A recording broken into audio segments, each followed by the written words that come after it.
Law जैकी Charles ने 1787 में introduce करवाया था। चार्ल्स लॉ ये है कि वॉल्यूम डायरेक्टली प्रोपोर्शनल होता है टेम्परेचर के जब हम प्रेशर को कांस्टेंट रखते हैं। Volume is directly proportional to temperature. Directly proportion से मुराद ये है कि जब हम टेम्परेचर को इंक्रीज करेंगे तो वॉल्यूम भी इंक्रीज होगा। इसी तरह जब हम टेम्परेचर को डिक्रीज करेंगे तो वॉल्यूम भी डिक्रीज होगा। ये तभी होगा जब हम प्रेशर को कांस्टेंट रखेंगे। अब आप एक एनिमेशन देख रहे हैं जिसमें दिखाया गया है कि जब हम टेम्परेचर इंक्रीज करते हैं तो वॉल्यूम ऑफ गैस भी इंक्रीज होता है, और जब टेम्परेचर डिक्रीज करते हैं तो वॉल्यूम ऑफ गैस भी डिक्रीज होता है। एक चीज जो आपने नोट की होगी इस एनिमेशन में कि हम प्रेशर को कांस्टेंट रख रहे हैं। राइट साइड पर आपको लीनियर ग्राफ बना नजर आ रहा है जो कि वॉल्यूम और टेम्परेचर के दरमियान बनता है जब हम प्रेशर को कांस्टेंट रखते हैं। अब हम चार्ल्स लॉ को फर्दर एक्सप्लेन करने से पहले एक कॉन्सेप्ट को समझेंगे। What is absolute temperature scale और केल्विन स्केल? केल्विन स्केल 0 से स्टार्ट होता है जबकि सेल्सियस स्केल -273 से स्टार्ट होता है। इन स्टार्टिंग वैल्यूज को हम एब्सोल्यूट 0 कहते हैं। इस टेम्परेचर पर आइडियल गैस का वॉल्यूम 0 होता है। हम सेल्सियस टेम्परेचर को केल्विन टेम्परेचर में कन्वर्ट कर सकते हैं बाय यूजिंग दिस फॉर्मूला, और इसी तरह केल्विन टेम्परेचर को सेल्सियस टेम्परेचर में कन्वर्ट कर सकते हैं इस फॉर्मूले को यूज करते हुए। राइट साइड पर आपको फिगर में नजर आ रहा है कि 273 केल्विन टेम्परेचर पर 0 सेल्सियस होगा और 373 केल्विन पर 100 Celsius. Mathematical expression of Charles law. जैसा कि हम जानते हैं volume is directly proportional to the temperature. अब हम प्रोपोर्शनलिटी साइन को रिमूव करेंगे इक्वल साइन लगाकर, तो हमारी equation V is equal to K times 2V की हो जाएगी। यहाँ पर K प्रोपोर्शनलिटी कांस्टेंट है जो कि सेम रहता है फिक्स अमाउंट ऑफ गैस के लिए। अब हम K की वैल्यू फाइंड कर सकते हैं T को V के नीचे ले जाकर। फर्स्ट इक्वेशन हमारे पास V1 over T1 is equal to K की है, जिसमें T1 टेम्परेचर बढ़ाने से पहले का टेम्परेचर है और V1 गैस का वॉल्यूम है। सेकेंड इक्वेशन हमारे पास V2 over T2 is equal to K की है, जिसमें T2 वो टेम्परेचर है जो टेम्परेचर बढ़ाने के बाद आया है और V2 वो वॉल्यूम है जो टेम्परेचर बढ़ाने से बढ़ा है। अब आप देख रहे हैं कि दोनों इक्वेशन के वेरिएबल के इक्वल हैं, इसलिए अब हम दोनों इक्वेशन को इक्वल कर सकते हैं और हमारे पास ये इक्वेशन आ जाएगी।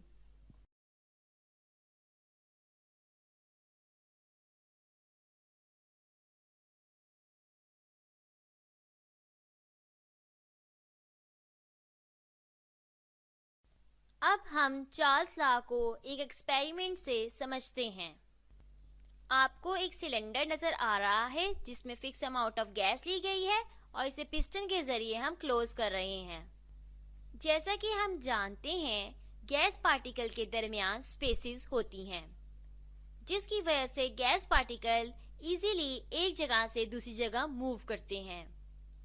जिस एनर्जी को वो यूज करते हुए हरकत करते हैं उसे हम काइनेटिक एनर्जी कहते हैं।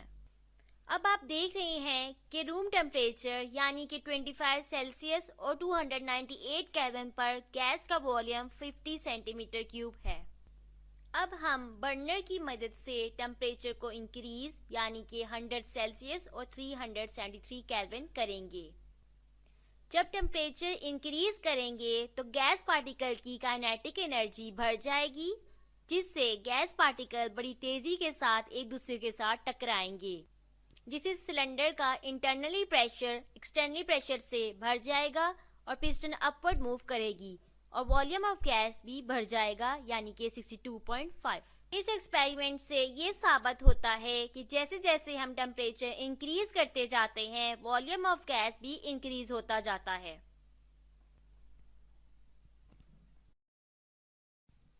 अब हम इस एक्सपेरिमेंट को ग्राफ की मदद से एक्सप्लेन करते हैं। इस ग्राफ के y एक्सिस पर वॉल्यूम है और x एक्सिस पर टेम्परेचर, जो कि केल्विन में लिया जा रहा है। हमारे पास T1 इनिशियल टेम्परेचर की वैल्यू 298 केल्विन है, जिस पर volume of gas 50 centimetre cube आया है। अब T2 जो कि 373 केल्विन है, जो कि टेम्परेचर इंक्रीज करने से आया है, इस पर वॉल्यूम 62.5 सेंटीमीटर क्यूब है। अब हम दोनों पॉइंट्स को मिला देंगे, जिससे स्ट्रेट लाइन हमारे पास आएगी। इससे शो होता है कि वॉल्यूम और टेम्परेचर के दरमियान लीनियर ग्राफ बनता है जब हम प्रेशर को कांस्टेंट रखते हैं। अब हम इस एक्सपेरिमेंट की वैल्यू पुट करके V1 over T1 is equal to V2 over T2 is equal to constant को प्रूव करेंगे।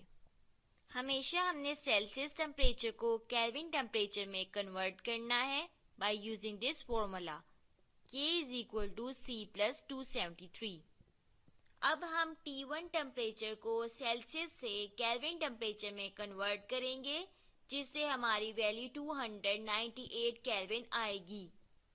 अब हम T2 टेम्परेचर को भी सेल्सियस से केल्विन टेम्परेचर में कन्वर्ट करेंगे, जिससे हमारी वैल्यू 373 केल्विन आएगी।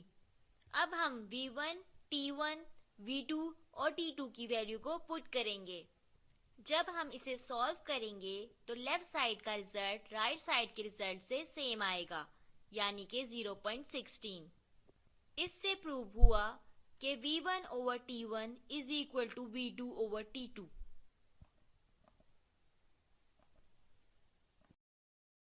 अब हम चार्ल्स लॉ का एक न्यूमेरिकल करते हैं। गिवन डेटा हमारे पास ये है। V1 is equal to 250 centimetre cube, T1 is equal to -30 Celsius. जैसा कि हम जानते हैं कि हमेशा सेल्सियस वैल्यू को केल्विन में कन्वर्ट करेंगे, जिससे हमारी वैल्यू 243 केल्विन आएगी। V2 की वैल्यू 700 सेंटीमीटर क्यूब है। फाइंड हमें T2 की वैल्यू करनी है। जैसा कि हम जानते हैं फॉर्मूला हमारे पास V1 over T1 is equal to V2 over T2 है।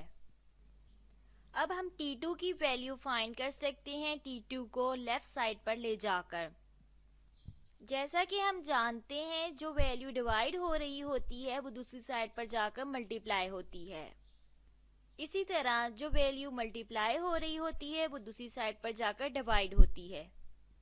अब हम वैल्यूज पुट करके सॉल्व करेंगे, जिससे T2 की वैल्यू हमारे पास 680 केल्विन आएगी।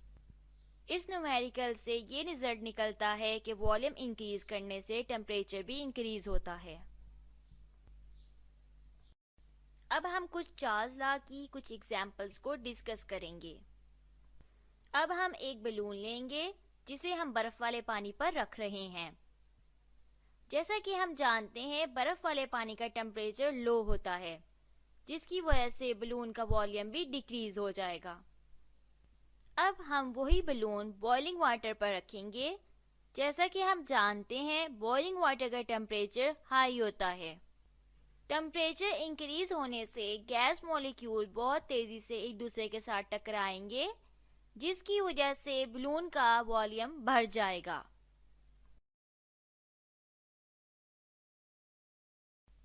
अब हम पिंग पोंग बॉल की एग्जाम्पल लेंगे।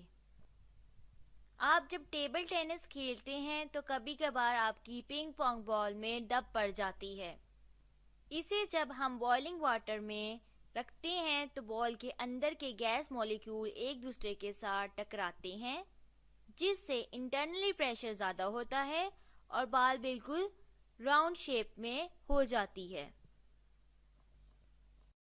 सॉफ्ट ड्रिंक के कैन पर भी चार्ल्स लॉ अप्लाई होता है। सबसे पहले हम कैन को हीट अप करेंगे बर्नर पर रखकर। जब वो हीट अप हो जाएगा तो इसे ठंडे पानी में डाल देंगे, जिससे कैन की शेप खराब हो जाएगी और कैन का वॉल्यूम डिक्रीज हो जाएगा। जैसा कि हम जानते हैं ठंडे पानी का टेम्परेचर लो होता है, इसीलिए कैन का वॉल्यूम भी डिक्रीज हो जाएगा। आइए अब हम अपने लेसन का रिव्यू लेते हैं। Which variable are kept constant in Charles' law? Yeah, great! Pressure is constant in the Charles' law. What is absolute zero? Yeah, great! Absolute zero is the starting value of the scale, that is 0 Kelvin or minus 273 Celsius. Does Kelvin scale show a negative temperature? No. Kelvin temperatures start from 0 and it have all positive values. When a gas is allowed to expand, what will be its effect on its temperature? Yes, temperature is also increased because volume is directly proportional to temperature. Can you cool a gas by increasing its volume? Answer is no. Cool means temperature of gas is low, so volume of gas will decrease as according to the Charles' law.